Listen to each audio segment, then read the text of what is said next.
And so I'm going to be handing the mic to Mrs. Muller.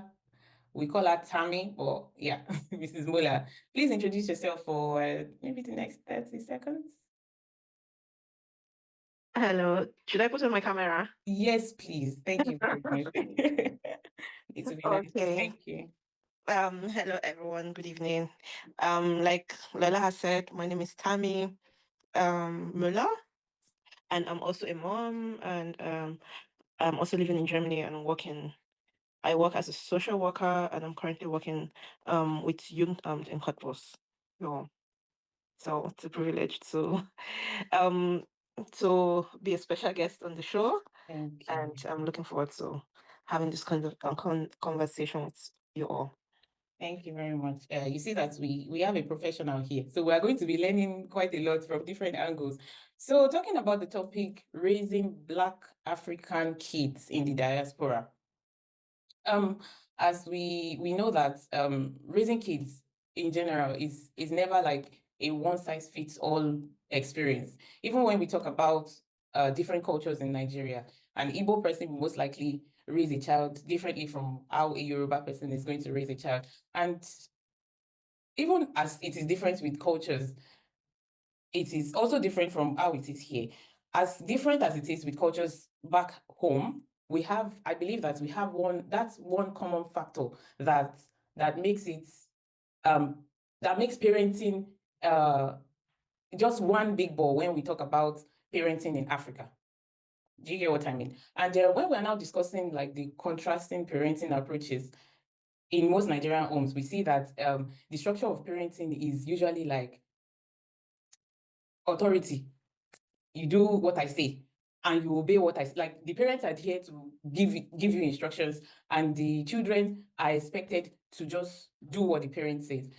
In contrast to how parenting is done here, how it's called gentle parenting, I believe that they kind of give you a space for open dialogue. They tell you it's okay to ask why. They have more conversations with their children and all of that.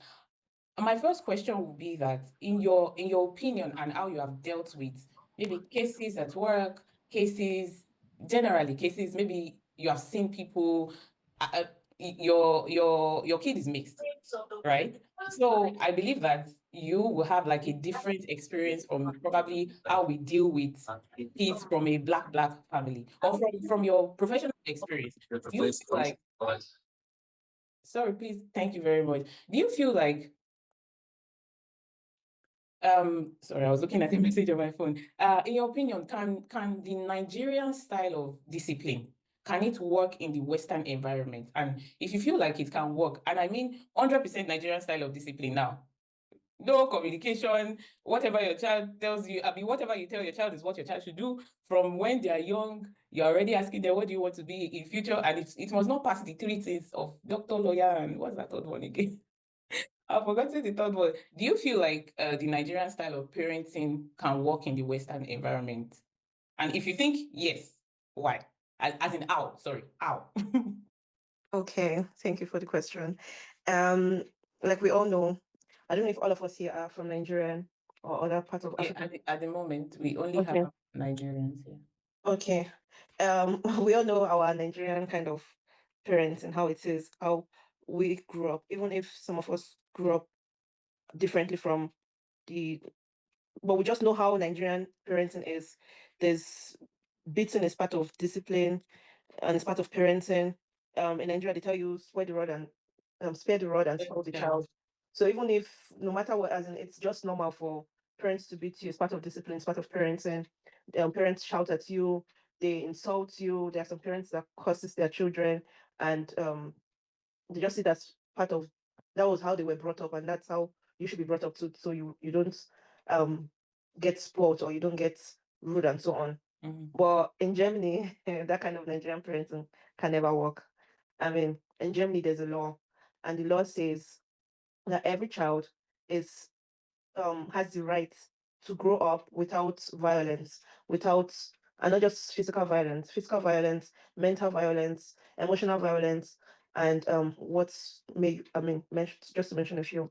So it is the Germany's, for instance, like I said, I'm working with Jugendamt, and it's our duty as Jugendamt to, for maybe those who don't understand what UNAM is like the Child Protective Service, and we're in charge of it's our duty to protect children from such harms, because definitely there are people who cannot control their emotions or their anger, or they don't know how, like for we who are Nigerians and come here, for us it's normal, but for them it's not normal. So if such situations happen, then, and the parents are not saying that this is harmful, then the youth has to step in and then protect that child, because it's the child's right to grow up in a violence-free environment. For we see it as not violence, that but my parents beat me, I did not die. So why would you come and die? It's just discipline. But it's definitely cannot work in Germany. 100% cannot I'm work. I'm actually going to ask that question again, but I need you to answer it in a perspective that does not involve physical violence. If you mean what, if you know what I mean, because a lot of times in a Nigerian home, respect is non-negotiable, and respect in the sense Yeah. when your parents are talking, you should not even go close to them and Yeah. say anything. Mm-hmm. Whatever you want to become in future, your parents already knows it, and that's where they are going to like lead you through. There are a lot of kids here that they just might not have the capacity to be able to, for instance, attend gymnasium and all of that. But because our parents or their parents already have it in their head that to to classify a child as successful, it has to go through particular steps. Like in Nigeria, you go to primary school, you go to secondary school, you go Mm. to university to study a course that when you get out of university, they don't even care if you come out with a good grade or not. As long as once you leave the university or when you are studying, their friend can ask them that what is your child studying, and they can say, is a doctor in so so so university or is a lawyer in so so so university. Do you? I want you to like rephrase the answer in not in the sense of violence now, because I know there's a law in Germany that you cannot be violent towards a child and everything. Mm. But in the case that um children are not allowed to communicate with their parents, is whatever the parent says that is final, do you think that such would fly in Germany? It, I mean, if depends on how you raise your child. If you raise the child up and then the child is, it may get to a stage whereby, for instance, like teenage stage, and then the child may get peer pressures from school and so on, and then get to know that okay, people, my other mates can decide also what they want to do. They can talk to their parents and so on. Then the children may open up to their teachers or to whoever, and then you may come into also a conflict. The best way is not to, I mean, that one Nigerian way of okay, you have to, the child has to do what the The parents parents want. want. it's it's in Germany, it's not something What they do you think? welcome. I mean, Okay. it's not welcome because every child has the right to their own opinion, no matter how small they are. They also ask them, what's your opinion? What do you think about this and that? So I think the best way is for us to be friends with our children, to try and give them the opportunity to also to talk and express their opinions. Even if they say they don't want to go to gymnasium, I know so many of us, because of our background in Nigeria, we value gymnasium. We're like, oh, if it's not gymnasium, hey, my child is going to normal school, this one, that one. But even if they go to normal Oberschule or Realschule or so, it does not mean that at the end of the day they won't do well. It's just in Nigeria that we know that okay, if you don't go to university, then it's just maybe you can be doing something else. But here in Germany, if you don't go to university, you have the opportunity to do Ausbildung. Even people that have Ausbildung, they are even doing well than some people that also studied. So I believe that it's best for us to incorporate our background from our Nigerian parents, experience we've had from our parents or from our culture back home, and try and incorporate it with the German style and give our children the freedom also to be able to express themselves to us. Our children should not be scared of talking to us and say, "Oh no, my papa, if my papa or if my mother is talking, I'm not allowed to talk." That kind of fear would also intimidate them in school, and we know that our children are more prone to mobbing and such things here in Germany. So if they are not free to talk at home and then they are getting mobbed in the school, they won't also have that freedom to speak out and stand up for themselves. So let's give them that opportunity to be able to express themselves freely with us. Thank you very much. I think you have kind of answered my second question, but I'll still ask it anyway because when you were talking about like trying to merge the two parenting styles together, I was going to then ask about what parenting practice in Nigeria do you feel like it can be relevant? Because if we say that there are sometimes when kids being kids, there are sometimes when you give them too much chance to do things and they overdo it. And then you start asking yourself that I didn't do this to my own parents. Like, do you understand? This is not our culture, and this is not how we should be done. Do you get? So, Mm. what practice do you feel like in Nigeria, we can take this and add this to the parenting style, the Western parenting style, we can take it as well and add it to it and just mission everything and turn it into our, do you get? I understand the part where you should leave room for communication. You should, sorry, I don't agree or this thing. I don't agree with the fact that you should be friends with your kids. You should, I know there's a stage where you should be friends with your kid, probably when they're older, right? But yeah, be nice to your kids, but still be their guardian. Let them know that there's you are in the place of giving them instructions and they will listen because this is our culture. To some extent, it is very important that you should be able to talk to your child and the child will listen. But what parenting, that aside, what parenting practice do you feel like we can take from the Nigerian style of parenting, put on the table, take from the Western style of parenting, if you mean gentle parenting, put on the table and just mix it up together and it will produce us a great parenting result, if that's how to put it.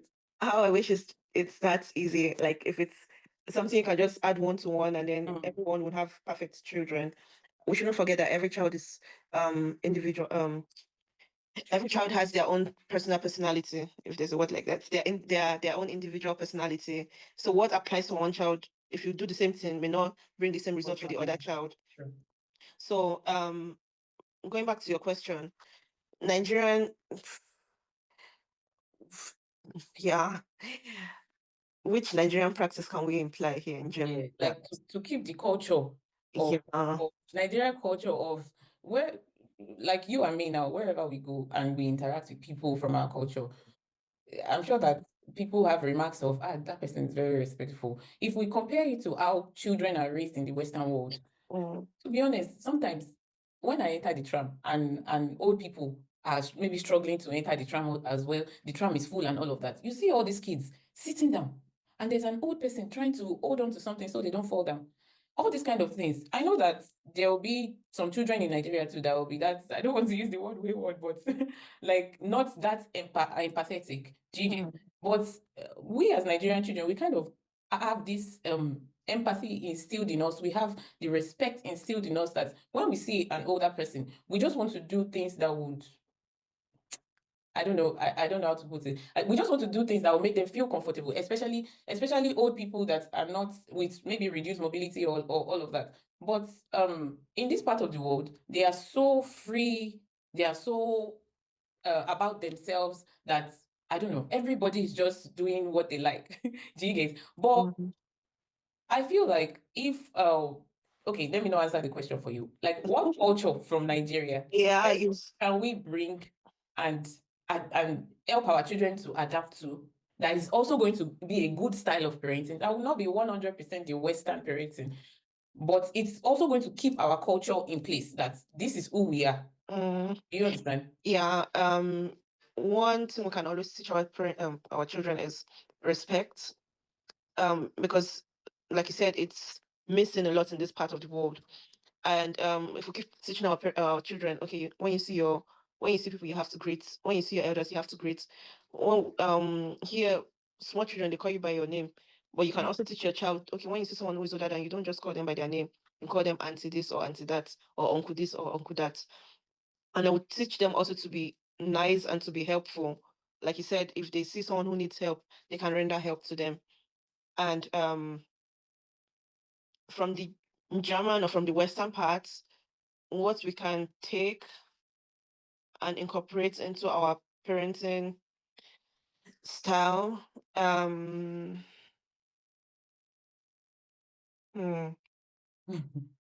good question. Looks like nothing. Yeah, I mean, because almost what they have for their own parenting is just okay, maybe what we can take from them is this calmness of not shouting, not insulting your child or making them feel worthless, and not beating your children. I know it's difficult, but it's something, if we can incorporate, it would save us a lot of stress in the future. I know so many of us we still have smaller children, and then till when they are 18, it's a long time. And if we try to incorporate the German one with the Nigerian one, it will save us a lot of stress in the future. Okay, because of our time, I'll just quickly also dash into the next question of about communication. One of the points that we said we were going to discuss was how communication, how you think communication is received by African parents, and how it is that they can do better.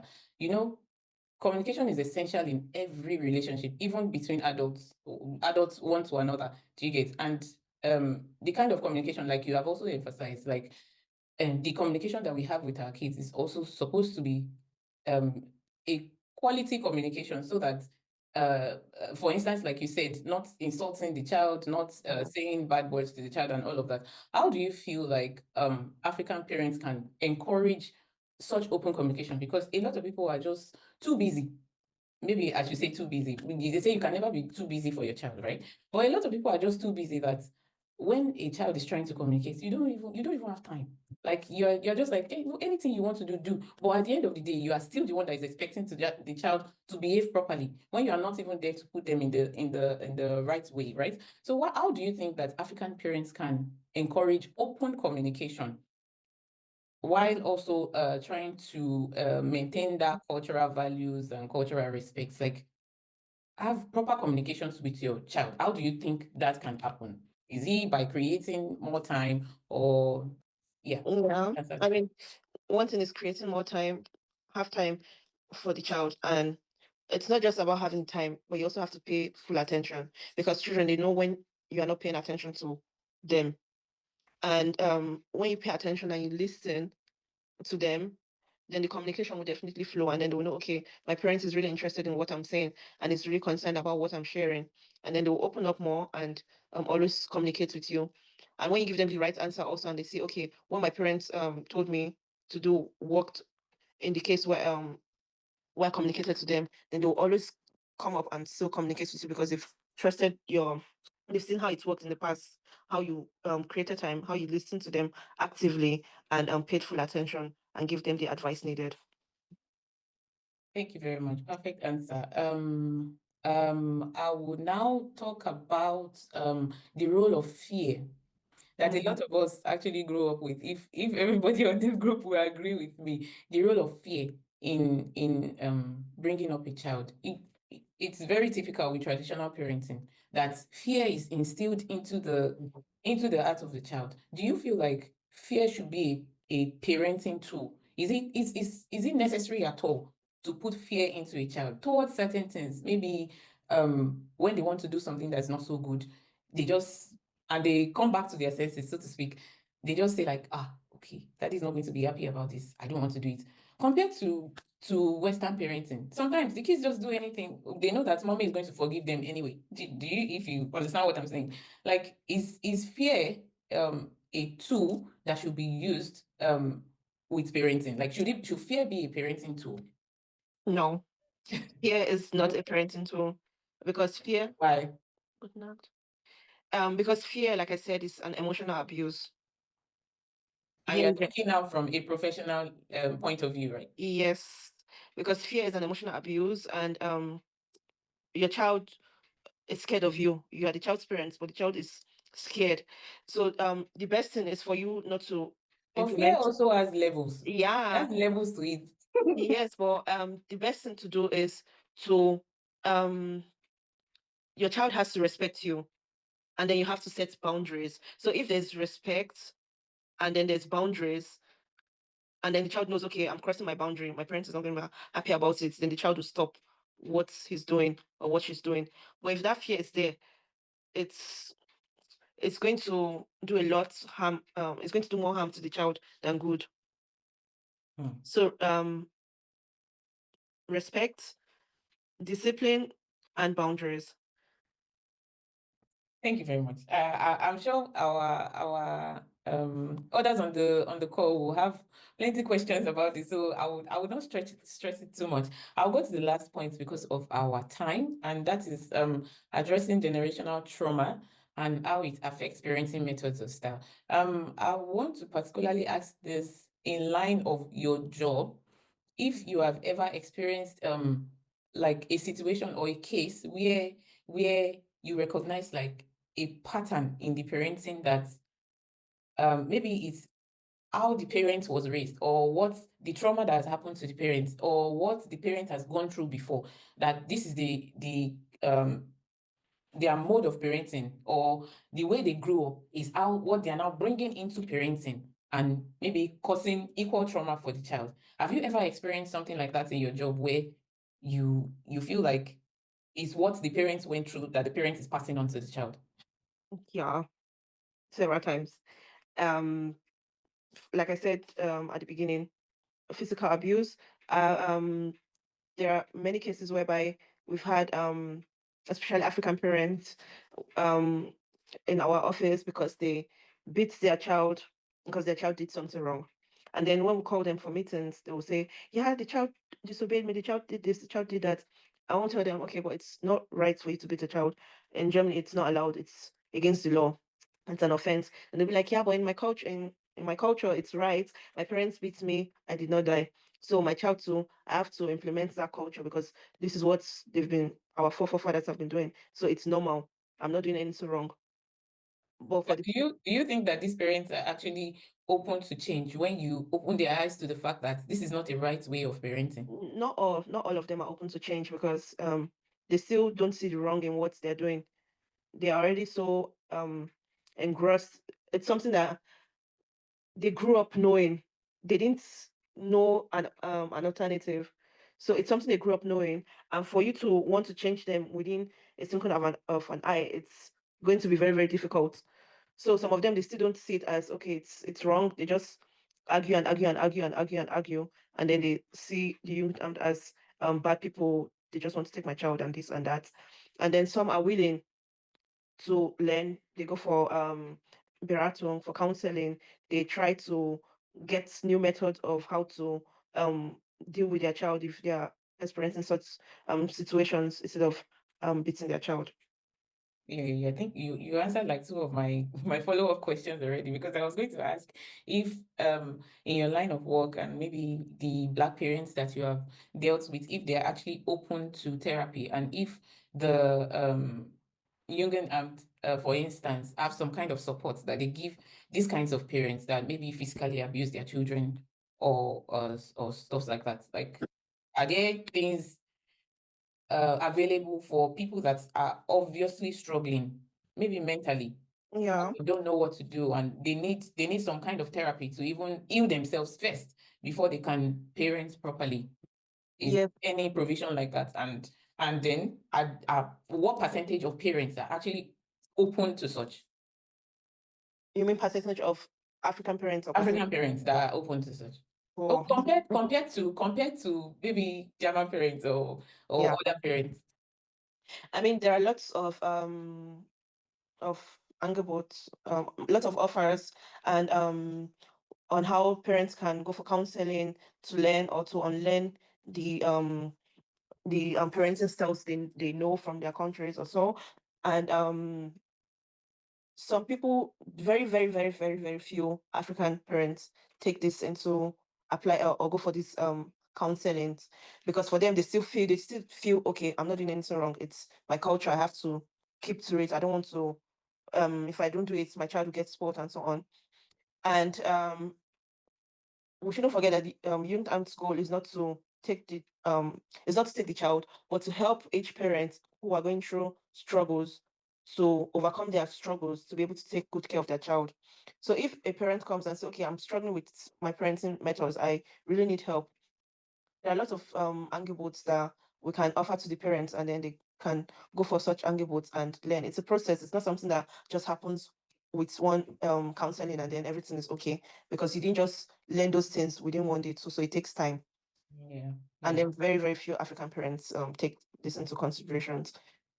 I also know of someone who was saying that she is going for such counseling And then some other people were like, "Hey, what are you going there for? What do you need it for? Hey, I cannot go." And I mean, maybe also the fact that other African parents will be laughing at them or looking down at them that this one cannot take care of his home again, or cannot take care of his child. Or maybe that's why some African parents are shying away from such counseling offers or other offers that are available to them.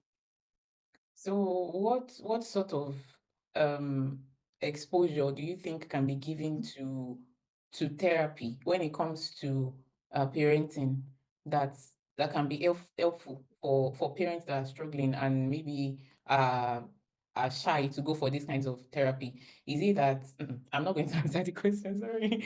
Do you think that maybe they are not able to go because the person that is going to be counseling them is not somebody that they can kind of vibe with or relate with or something like that? Or do you feel like we should move the awareness or counseling to our community as Black people, that, okay, like professional people like yourself coming up and saying, okay, this is the job that I do, and these are the reasons why young dance might step in when your parenting style is to be questioned in some ways. These are the things that you should do. These are the things that you should not do. Do you feel like this kind of actions is going to bring more awareness to the Black community about how it is to properly parent in a Western world, while bringing your own parenting style and also adopting the Western parenting style? Do you feel like it's going to bring more awareness to them and they will accept therapy that's more that way? Yeah, um, definitely. I think if we also have lots of African people also who are maybe in such counseling office, maybe our people too may be free to go there for counseling, and we just have to keep raising Or awareness. And maybe if they meet people like you as a counselor, yeah, maybe they would it they'll all be open depends. to, yeah. Yeah, it all depends, because some may not want to come because they'll be like, if I go now, maybe this one will go and be spreading my story and be telling people, or they may still be like, oh no, this one can relate to what I'm going through and can really advise me the best way on what to go, on how to go about. So it all depends, but we should always just try and create awareness, and also tell people it's not bad if you go for counseling. It's not bad if you seek for advice. It's better for you to even seek for advice than for you to just allow the things to just go the way you think it should go. At the end of the day, you may end up losing your child to the government, I mean, to foster homes, if you don't seek advice or take advice that is given to you. Thank you very, very, very, very much for for this session. I'm going to have to wrap up my questioning here and give we have 10 people. Okay. I give anyone that has a question, you can raise your hand and ask. Now is the time where you can ask your questions, and Tammy would answer, or anyone else on the group that can answer the question will do so. Anyone with questions? Gentle parenting. Okay, Mr. Bayode, can we have your question, please? Oh, thank you guys for this interesting conversation. But I've listened attentively to the speaker. You never asked her some questions some issues that I want to see in my opinion, in my point of view, as one of the challenges there. One, you referenced Nigeria a lot, which I can understand and that I can relate with. But however, we have different culture in that system as well. So, and we have level of understanding, which is a function of our education or how we see life. So, and that is common all across board, irrespective of whether African family or here as well. So people still beat their kids here as well. So, but understand, we don't really understand that we are just keepers of these kids. So how we relate, we can be harsh with our kids. It depends on the mood, and being able to differentiate love, correction, and seeing the person that it does not, he also age. And at the point, you have to discuss because you have to evaluate the IQ to know that, okay, what can she face or something. So we are facing each life, and life is tough. So it's always, so you make them see reasons for doing things and give them freedom. So if we all agree on that, but of course we can have different views on that, how do you emphasize, what do you make of the role of the parents understanding their kids more as individuals and evaluating the instinctive abilities there. Thank you. Sorry, I didn't get the last few sentences you said. That if The importance of the parents understanding the kids ab initio before they get to maybe age of 6, 7 or thereabout. So to have like a better way to put it now. If a boy will become a guy at some point, so and the guy will become a man at some point. So and the same for the girls as well. So there are ways they will definitely grow. So do we now strategize like things to discuss at certain ages? And maybe 6, these are the topics. Maybe this is how I relate with the child, and relationship by grading based on the age and the competence and the level of the capacity of the child. Does it matter? Yes, it does. You always have to, even when communicating with children, you have to communicate with them age appropriate. Yes. Correct. Yeah. Age appropriate. Yeah. Yeah, if there's a word like that. You have to always discuss with them according to their age. You can't be using adult words for children. So when discussing with children, always make sure it's based on what they will understand at their age, at the level of their age. And what was the other part of the question? Sorry. Bayo. Yes, that the importance of having to differentiate in all of these things. Yeah, it's very important to differentiate. You can't. It's not appropriate for you to be telling a 3-year-old boy already about puberty, about how to do this, how to do that, because he's just 3. He doesn't even know what that is. At 3, you should be telling him, okay, when you go to toilet, you have to make sure you flush. You have to do this. I mean, like that, and setting boundaries also, and the kind of consequences you give to a child should also be age appropriate. It should be according to their age. You shouldn't give a consequence for a 5-year-old child what a 10-year-old child would not even endure or withhold. So everything has to be age appropriate and timing. I hope I answered your question. Thank you. Yes. Thank you. Yeah. Thank you very much. Anyone else with questions? Contributions are also allowed if you have any. Please, let's have it. Sorry, speaker. Please, what this communication in the context of communication now, understanding the language here of what value does it add to the relationship with the child? Because sometimes you see the parent like not putting that into consideration, and the child maybe starts to hear this language or use this language from the age of 3. So, and the language has something to do with reasoning over time when it becomes fluent, and the communication gap. Do you see that happening and affecting the child in the process? No. Relationship. No. You not understanding German does not play any role in affecting your relationship with your child. I mean, you are speaking your language with your child understands your language. Of course, it's always difficult for the children at the beginning stage because they are learning 2 languages. But it's from my own perspective, it doesn't play any role in how your relationship would work with your child.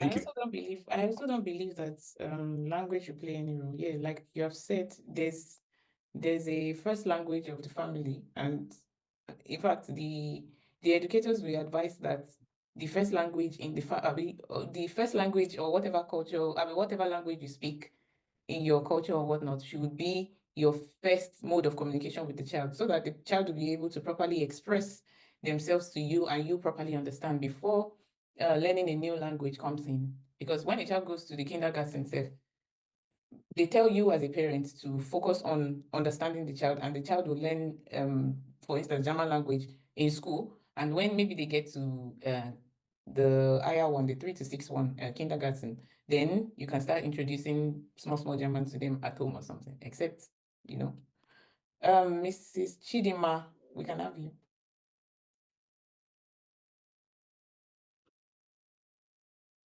Chidima, you are still muted in case you are talking and we can hear.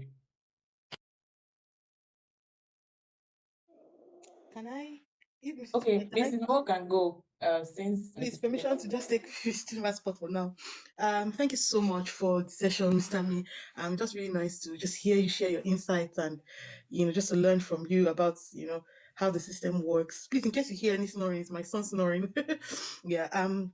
I think from my small experience, one of the challenges that I see that we have here parenting in abroad, not just in Germany, is that we refuse to allow our ego to die.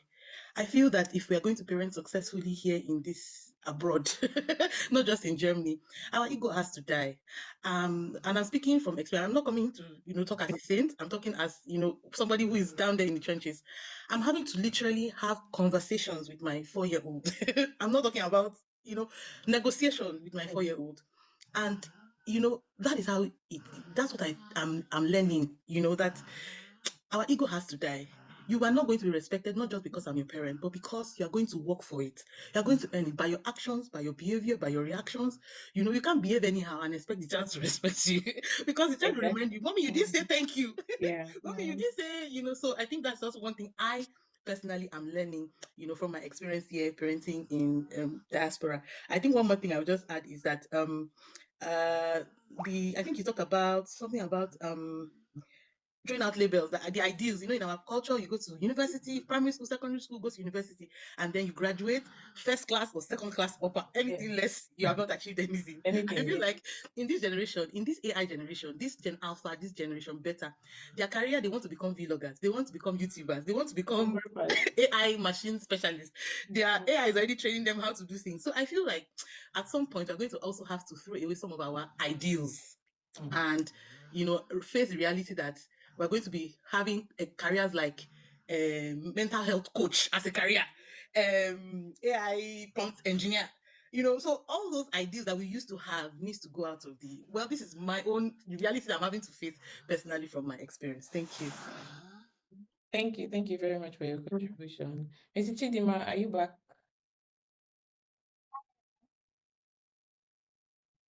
We can't hear you. Everyone can hear me. Okay, we can hear you now. Yes.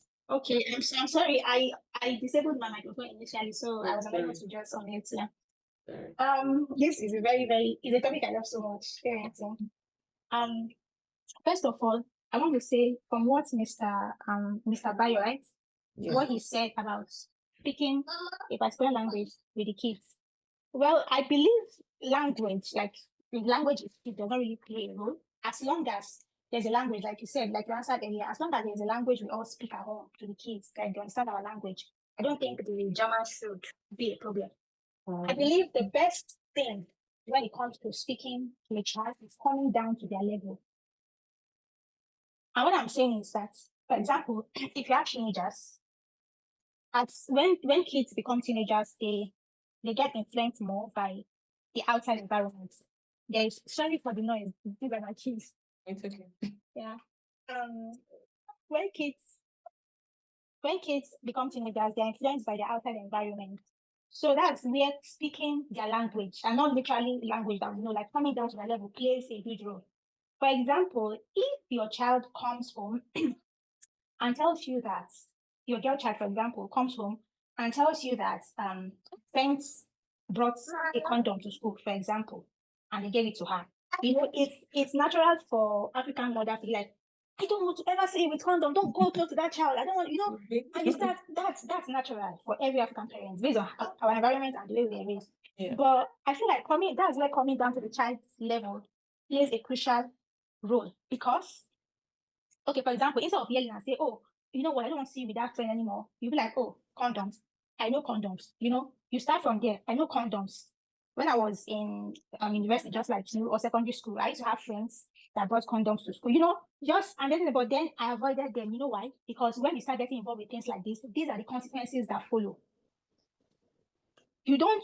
Yes, of course, as a parent, you will cut off like, well, condoms, my child, but you don't show them that this thing is something that is such a big deal. You have to give them an impression that, okay, it happens, but that does not mean it's normal. That does not mean you have to engage in it. That does not mean you have to do it. And then for kids that are much younger, like 5 years or so, you find out that at that early age, because I believe that if we fail as parents when our kids are much younger, like 5 years and below, it's going to be very difficult to deal with them when they're teenagers. So for 5 years and below, when you are trying to talk to them, coming down to their level, for example, your first child pushes the second one, and you know that if you don't take action at that moment, that's how bully starts. You don't, oh, why, come on, don't do that. Why do you know?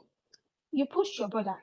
Why did you do that? You see your brother is crying. You hurt him. He's crying. It's not okay to hurt your brother. Okay, go and hug your brother. Apologize to him. It's hard. I know from the way we are brought up, it's very hard. But we just have to put in intentional effort to doing these things because times are changing. Our time, they used to teach us heaven and hellfire. So we are afraid of so many things. This time, you hardly hear them teach about heaven and hellfire in church. So kids are not even afraid of anything. So you have to come down to their level and explain things to them. Before, when you were smaller, you ask your mother, why? She's like, Amy, why? You're asking me why. You have the guts to ask me why. We dare not ask our parents why they're asking us to do something. But now, a kid of 5 years, you say, stop that. You say, Mama, why? And you have to tell them why. Because it will hurt you. Because when you go close to fire, it hurts you. Sometimes you let them learn their lesson the hard way, but after you've told them and they refuse.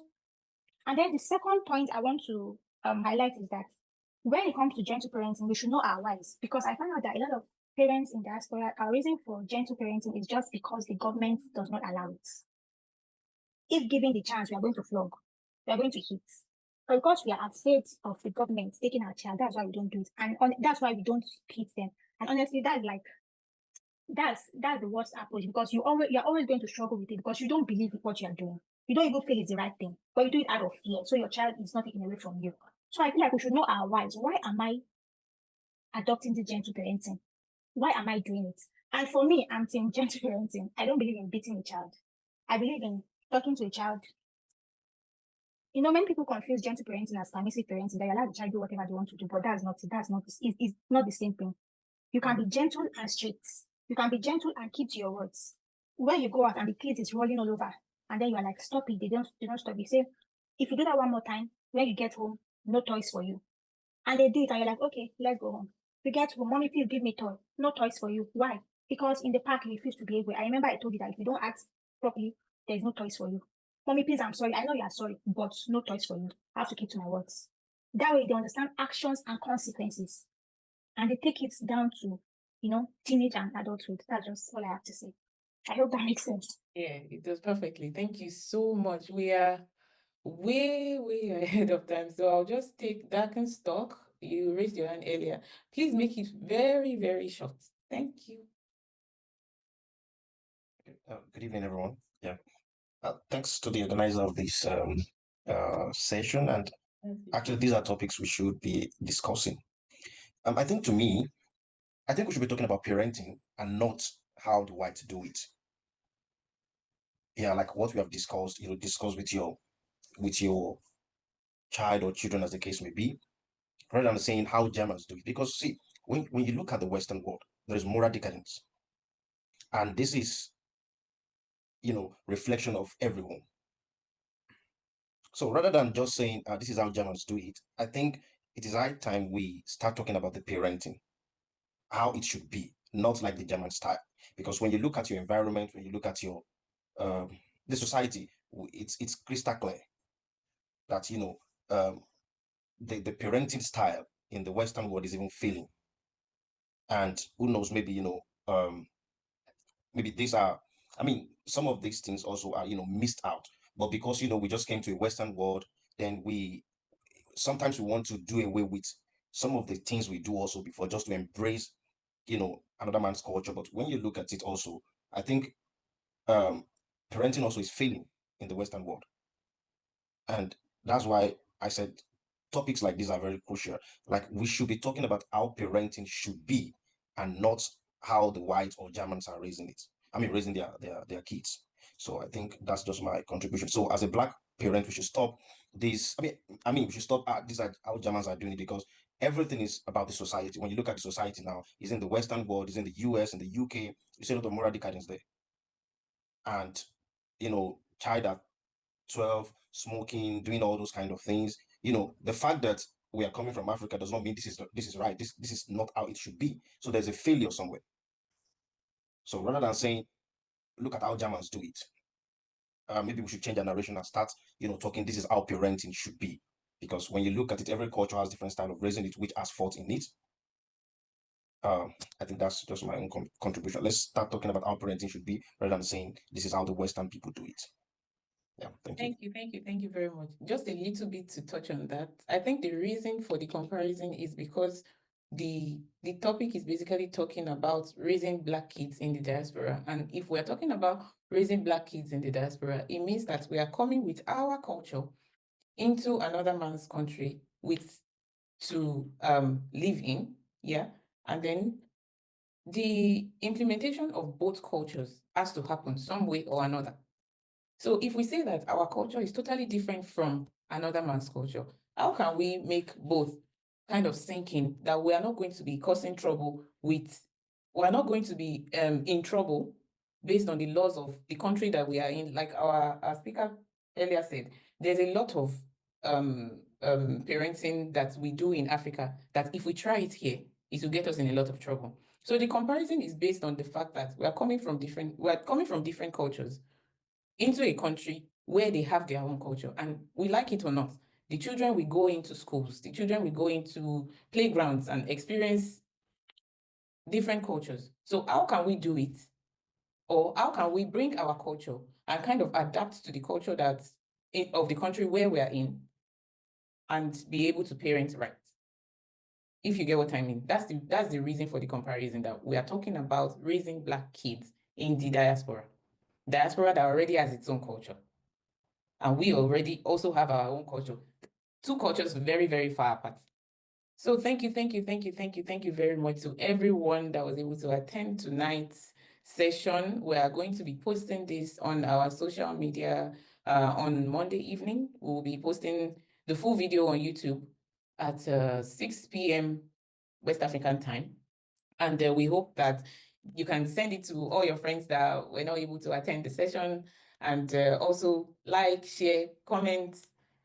I'm sure that you can even rewatch because it's a very interesting session, I would say. And then don't forget to join us again next Friday. The topic is going to be a series. We're going to be treating 4 different parts of it. And this is the first one. We have 4 episodes. This is the first one. Next week, we're going to be treating another topic. I think Mrs. Mo is coming on board very, very soon as well. And we have other speakers as well. We would implore you to please join us again next week and upper week until the series is over. We do this every Friday, by the way. So yeah, thank you very much, everyone, and see you next Friday. Bye. Bye. Thank you. Bye.